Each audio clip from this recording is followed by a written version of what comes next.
Alors on a ici ce que j'ai appelé être un oratoire kabbalistique. Pourquoi oratoire?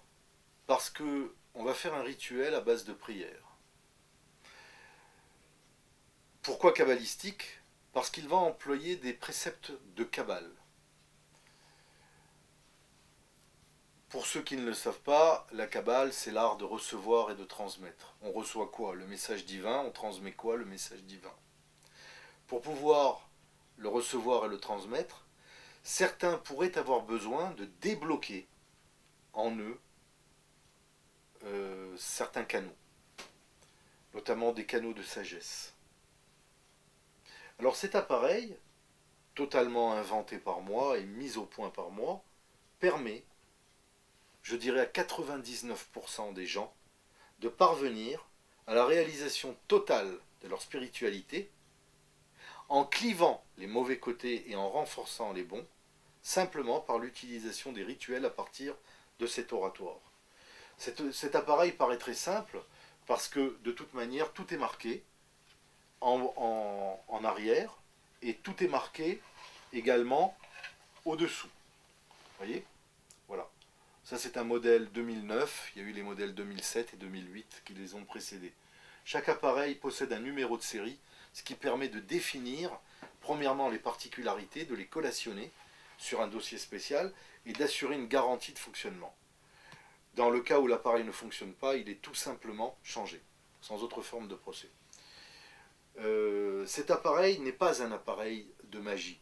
Pourtant, il permet d'assurer une magie structurelle en soi et d'obtenir l'essentiel du côté lumineux en nous. Par exemple, est-ce que cet appareil pourrait permettre de guérir? Non, mais il peut aider. Est-ce que cet appareil pourrait permettre un retour d'affection de l'être qu'on aime? Non, mais il peut aider. Est-ce que cet appareil peut permettre une meilleure perception du reste des choses? Non, mais il peut aider. En fait, cet appareil n'est qu'un amplificateur de la magie que l'on a en soi. Si on n'a pas de magie en soi et de croyance en soi, ni même de foi, cet appareil n'est qu'un objet. Pourquoi? Parce qu'il est structuré selon l'arbre de vie de la Kabbale. Vous remarquerez qu'à l'arrière, vous trouvez le tétragramme sacré, le nom de Dieu, en 4 lettres. Ici, vous avez bien entendu le jeu séphirotique, c'est-à-dire le jeu de lumière sous forme de sphères lumineuses, en 10 mouvements, reproduits ici, sur lesquels, bien entendu, selon des formules très précises, il y aura un ordre d'allumage de bougies. Et bien entendu, le mode d'emploi qui s'y affaire va donner la méthodologie. Voilà.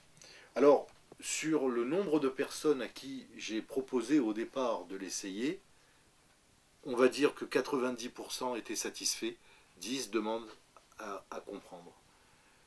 Voilà, c'est à peu près ce que je peux dire sur un oratoire kabbalistique. Alors le but de cet appareil, c'est bien entendu de protéger d'une part et de permettre le développement de soi.